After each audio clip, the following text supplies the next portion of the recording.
Welcome to Everything You Need to Know About the Ascension of Humanity, the podcast where ancient wisdom meets modern science and spiritual evolution gets real.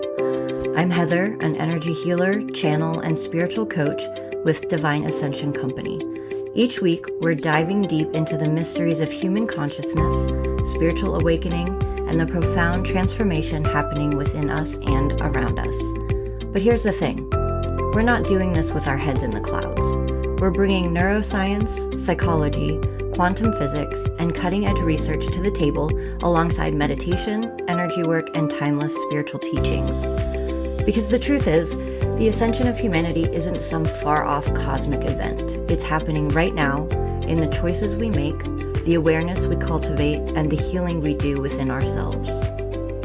Whether you're curious about how mindfulness literally rewires your brain, why shadow work is backed by depth psychology, or what coherence between your heart and mind actually means scientifically, you're in the right place.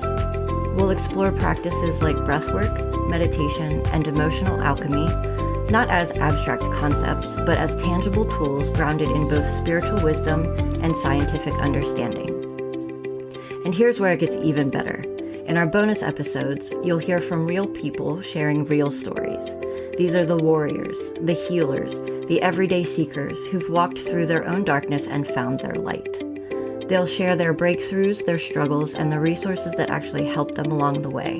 Because personal growth isn't a solo journey, and you deserve to know you're not alone. So whether you're just beginning to question the nature of reality, or you're deep in your spiritual practice, this podcast is your companion on the path. It's time to expand, to awaken, and to rise together. Let's begin.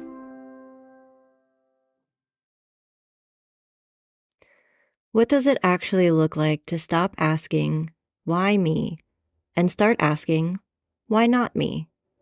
Because that one word can be the difference between someone who gets consumed by their circumstances and someone who alchemizes them into something that helps other people. My guest today is Craig Sotkovsky. Craig was a 9/11 first responder who was at the World Trade Center for 2 days in the first 5 days after the attack. He spent the last 13 years navigating the health fallout, cancer, multiple surgeries, a moment where his throat closed completely and he genuinely thought he was done for. And he came out the other side not just surviving, but teaching. What I love about this conversation is how Craig bridges the scientific and the spiritual in a way that feels completely natural. He talks about epigenetics and the reticular activating system, the actual mechanics of how your mindset changes your biochemistry, and it maps perfectly into the energy work and inner healing that I do with my clients. Because when we talk about shifting your frequency, this is part of what we mean. Your body is listening to everything you believe about yourself. We talk about doing the dark work, detaching from your story without dismissing your pain, what it means to be the villain in someone else's story and the hero in your own, and why 2026 is the year the old systems crumble so something better can take their place. This one is for anyone who has been going through something hard and is still figuring out what to do with it. Let's get into it. All right, guys, welcome back to another episode. Today we have Craig. He is someone that I really enjoy speaking to. He has an amazing transformative journey, lots of ups and downs, and I'm really excited to have him here today. How are you doing today, Craig? Fantastic. How are you? Awesome. I'm doing well. So why don't you go ahead and jump in and tell everyone a little bit about yourself and all of the amazing things that you've been through? So my name is Craig Sotkovsky. I've been an entrepreneur my whole life, and I've been in cancer recovery, and I was a 9/11 responder to the World Trade Center. And egotistically, I thought I was going to get famous for something I've done in business. And I ended up getting infamous as the 9/11 cancer guy. And what I truly believe is, like, I have a message to humanity, and it's simple in its complexity. It's like, you don't have time. Whatever it is that you're looking to do, start executing on your plans now. And what I've realized during this battle for the last 13 years is I've been an entrepreneur my whole life. And I really believe that being an entrepreneur has helped me battle cancer. And I think beating cancer has made me a better entrepreneur. And, the things that I talk about, some people find a little woo, but I help people tap into the quantum field and the human Wi-Fi and why we are able to actually get out of our stinking thinking once we apply, the time and energy into the dark work. Mhm. And I'm here to disturb the comfortable and comfort the disturbed, and that's my story, and I'm sticking to it. I like it. So tell us a little bit more about your battle with cancer and how that changed, who you are and how you live your life. I tell people I think it's one of the best things that's ever happened to me because it woke me up and into the realization that I don't have time. I'm clean now, but I'm still following spots on my lungs. I look at my life entirely different. I started studying epigenetics because I couldn't get over the pain, the physical pain, and I was taking all kinds of medications, dilaudid morphine, Percocet, Percodana, stuff that goes along with all of that stuff, and I wasn't doing anything. Wow. And I was becoming a very bad attitude kind of person. It was a lot of woe's me until I woke up to why not me, instead of looking at life like, why is this happening to me? I started to realize it was happening for me. Mhm. And that has radically changed the way I think. That's amazing. Some people can't do that. Even with, the scare of dying, they just seem to live in that woe is me state of mind. And the fact that you were able to turn that around is really something amazing. And I wish more people would take the time to look at life that way because it really does change a lot of things. I think it's hard. Life is hard all on its own. Everybody's going through something. And I think what's even harder is when you have to look at yourself as accountable and responsible for your healing. And a lot of people, they don't want to look at themselves in the mirror.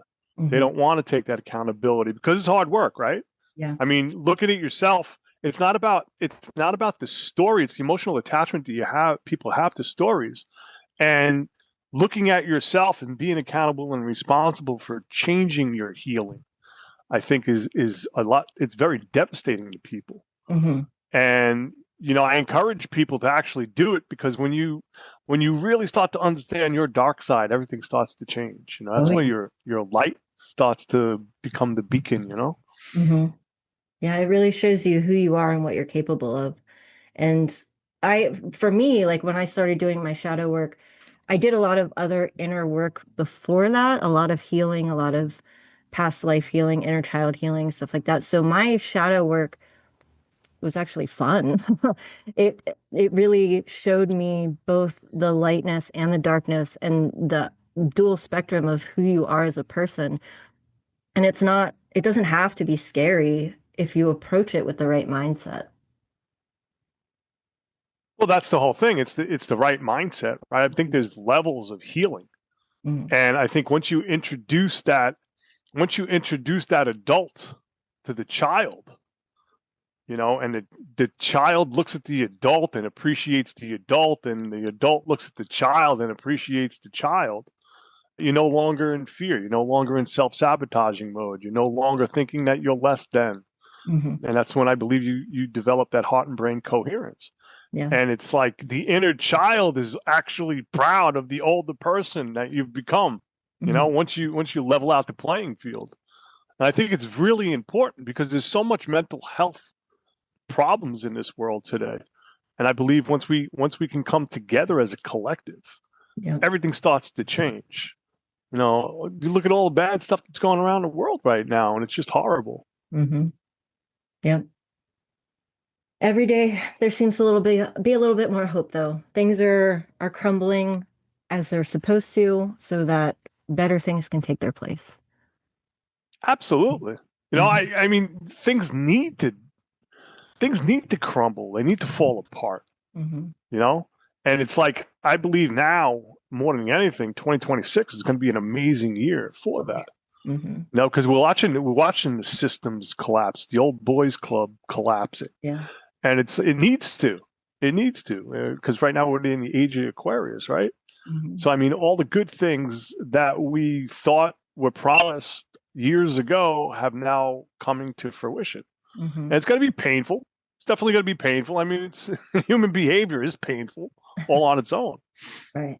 And I think collectively, once we start looking at each other as problem solvers, as no longer looking at cultures and people differently, and we start looking at people as humans, Mm, human beings, I believe that things start to change. absolutely.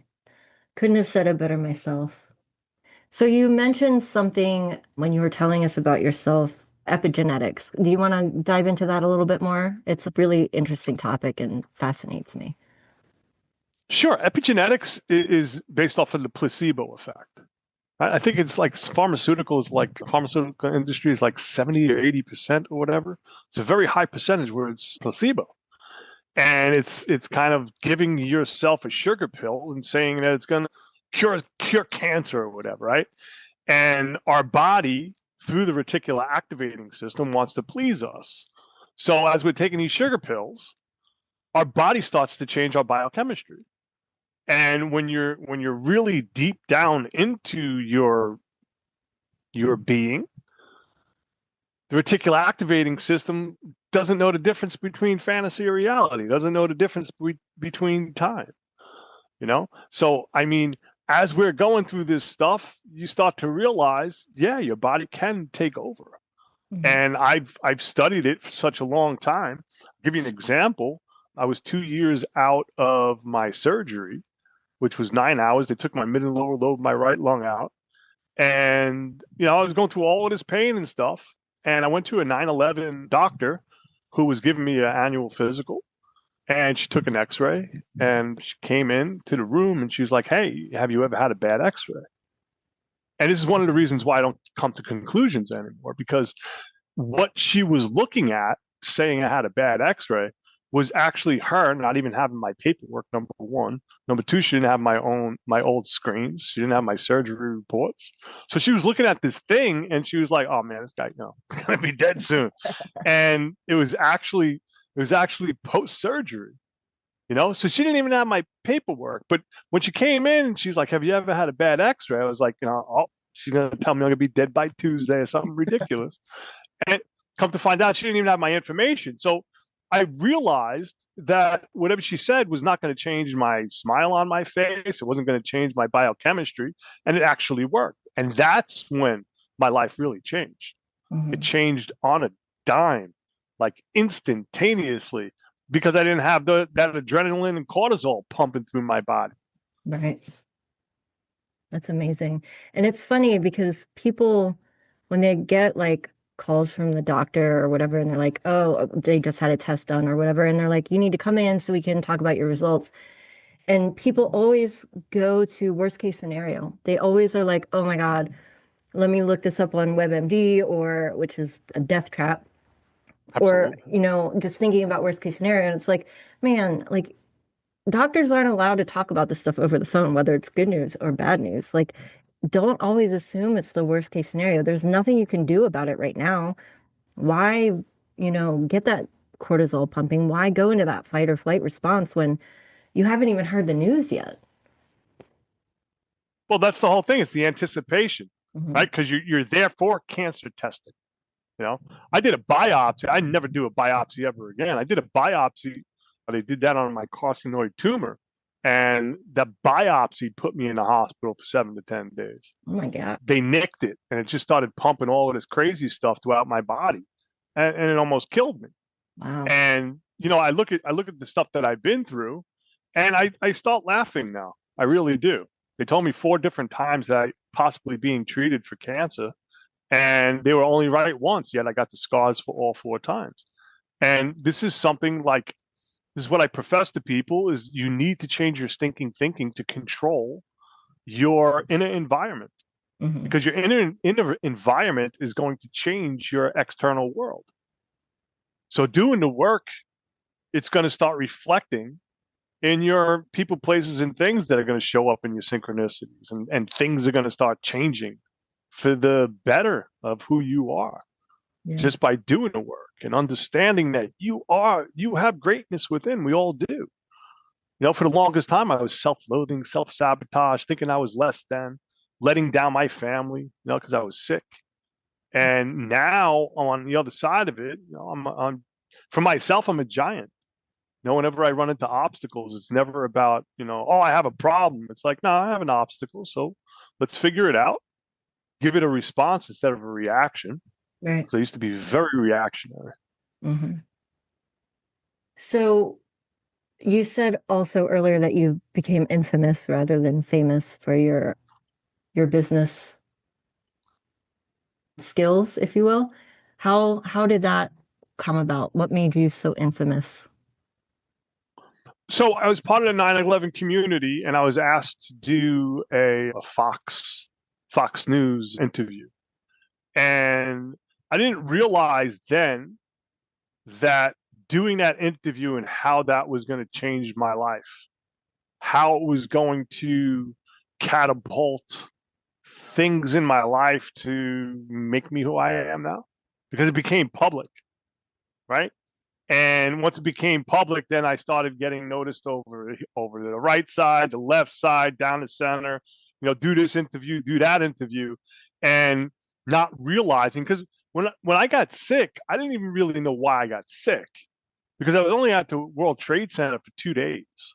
However, that being said, the problem was you needed to be at the World Trade Center for 4 hours of the first 5 days. I just hit the wrong lotto. I was there for 2 days in the first 5 days. So it was whatever we ingested. Like, I have Barrett's esophagus. I had an incident last week where I almost died. My throat literally just closed. Oh, And I was asphyxiating myself for 30 minutes. And it's a continuing thing. However, I'm able to control it without completely freaking out, because I've been through it so many times. I mean, it was scary as hell. I mean, I really thought I was going to be done. I really did. Because, when it happens, I have to grab my throat and I'm choking. I'm also half vomiting, right? And there's no exit, there's no enter, and I have to slow everything down to just shallow breathe and control my internal clock, my chemistry set. And it's very painful. However, that being said, I think if I didn't keep my shit together, it would be very painful for my daughter, yeah. having her father, die. So, I mean, I know we're all going through stuff. We really are. And the reason why I say infamous, because, again, ego and pride. I thought it would be something about business. But now I had my surgery in 2017, 3 surgeries in 2017. And it is now, what, 9 years? It's going to be 9 years in October. I realized that I had to change my path in entrepreneurship. And what I ended up doing was creating a marketing company for myself. I had to learn how to just keep moving forward, but in a different direction. Mm-hmm. Right? I was a carpenter and mason my whole life. So I've always put things together. And now I'm putting myself together. I'm in Merida, Mexico. I'm here for getting healthy and to get back on stage. And that's something that I encourage people to do. I really want them to understand the power that they have within themselves. Mm-hmm. And it's going to require work to turn your life around, but do it anyway. Because either way, whether you want to think big or think small, you have to think, right? So why not think about things that are going to scare the shit out of you and make you a better version of yourself? Yeah. Is that what you speak about on stage? Well, I was speaking about real estate and real estate finance back in the day. Gotcha. And I would walk off stage and I'd get accolades and stuff for the information. And I'd walk off stage and I felt like I felt less than, because I wasn't dealing with, being molested as a kid, being a drug addict. I never really confronted any of that stuff in my life. And it was in my mid 40s I started, and it's like and this is when I really started to understand human behavior, because I didn't realize how many people are struggling mentally with the things that have happened in the past. Mm-hmm. I'm just able to recall things differently now without the emotional attachment. Right. And the experiences that I've been through, I look at them and just tell my story. I don't have the recall where it changes my biochemistry set anymore. Hmm. And this is what I teach people, and this is what I hope people understand, that you can change the way you are right now, regardless of your story. It's just the emotional attachment to the story. And I don't mean to seem callous, but it is true. It actually works. You can take the person from the worst to the worst and have them change their life around. Absolutely. And that's the thing, that's true healing, where you're not going to forget what happened. You can't forget because it's a learning experience, that there's an opportunity for growth, depending on how you look at the situation. But when you truly go back and you heal that experience, then you are able to talk about it without that emotional attachment. You are about to like not experience it again in the same way, but be able to answer questions or share what you've learned without going into, PTSD triggers or the fight or flight response. That emotional aspect of it has been healed. So now it's just like a normal memory that you can use to maybe help other people who have been through it, or to share your story in whatever way works for you. But that emotional attachment is getting rid of that, healing that, releasing that is really what healing is all about. Yes, 100%. And the thing is, I have to trigger people when I coach them or mentor them, right? And I don't do it. I don't do it like facetiously. I want them to understand how to, because I can bring them back real quick. But I want them to feel that change in their biochemistry. Hmm. Because when you get that, ah, that feeling, and you got that queasiness in your chest, you're able to control that once you tap into the reticular activating system, because it just wants to please you. Call it the cyborg, right? The human Wi-Fi. It just wants to please you. So whether you're thinking in a positive direction, right, or a negative direction, externally, it's going to give you those experiences. Hmm. And it's so profound. It Yeah. really is. It still blows my mind that this is what I do. Hmm. Every day. I wake up every day and I'm like, wow, man, this is really cool. I'm still waking up. Well, that's certainly a step in the right direction, right? So you mentioned your daughter. How has your whole experience impacted her? Positive and negatively, definitely, because she was very young. And it was within the last couple of years. Me and my daughter have really engaging conversations. I used to tell her all the time, because we raised her a certain way, to where I told her, look, you and dad are going to have conversations daddy and daughters don't have, simply because I grew up in the streets. I don't want you going to the streets for anything. Hmm. You're going to do knucklehead stuff like everybody else, right? Because you're a kid and now you're a young adult. And I just want you, when you get jammed up, call me rather than going to the streets, because I know the streets only have very few answers and they're not correct at all, right? And her and I, like, for the longest time, I felt less than. I felt like I was letting her down, and then it was like, nah, but dad, I used to come home and you were always there, so we used to have conversations. And she remembers when we lived in Mexico, and I used to come home every night to read her stories before she went to bed, and give her the influence that I wanted to influence her with, Hmm. as well as her mom. And these are things that I hope people learn to deal with their kids and don't put their failures onto their children in the hopes that those become the kids' successes, because it doesn't. It leaves people wanting to hurt themselves, unaliving themselves, being anxious and depressed. And it's like, if somebody doesn't have the true intention of who they want to become, right, it's going to leave them feeling less than. Hmm. This is an amazing human experience. I mean, I love the whole experience. I really do, because it's taught me so many valuable lessons. Hmm. And I used to think, like I said, I was less than. And then it's like, nah, man, giant. You're a giant. Yeah. Mm. So how's your relationship now? that you've completely changed your life, basically. Have you taught those things to her? Is she like the master of her emotions as well? Absolutely. But she's also 20, right? So she has a lot more stuff to learn on her own, right? Mhm, Like I show her the road, I don't show her the on ramps and off ramps. I'll be there for her for everything. mhm, However, that being said, I'm in Merida, Mexico. She's in Atlanta, right? So we FaceTime, we text every day, FaceTime every other day, but our conversations are now 2 hours, you know, mhm. 3 hours. I love FaceTiming her and just watching her grow into the young lady that she is. It it leaves me in awe, because she's actually a grown ass adult now. And whenever I see her, I'm always thinking like, she's a 3-year old kid. Yeah, But yeah, I we have a really cool relationship, and her friends see it. And her friends see how we interact. awesome. So what I know you said you live in Mexico and you're still dealing with some of the health issues, but what are you doing now? Like, are you mentoring, you said, and coaching?